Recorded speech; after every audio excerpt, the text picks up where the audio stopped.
सर्वप्रथम सर्वांना शिवजयंतीच्या हार्दिक शुभेच्छा. पाहायला गेलं तर आपल्या छत्रपती शिवाजी महाराजांचं जीवन, त्यांची कीर्ती ही काही शब्दात समावणे अत्यंत कठीण आहे. पण तरीही आज लोकशाहीर बाबासाहेब पुरंदरे यांचा छोटासा प्रयत्न मी आपल्यासमोर सादर करू इच्छितो.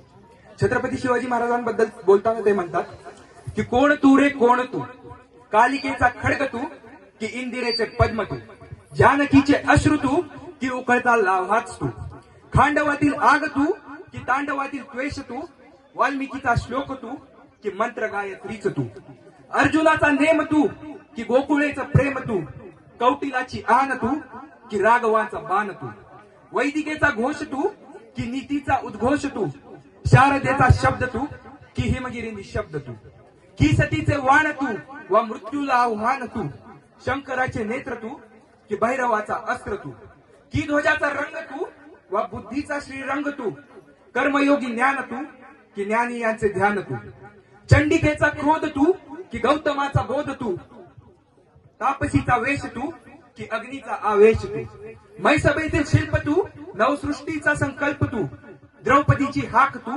प्रलयंकराचा धाक तू, गीतेतला संदेश तू आणि क्रांतीचा आदेश तू, संस्कृतीचा मान तू आणि आमूचा अभिमान तू. धन्यवाद. जय भवानी, जय शिवाजी.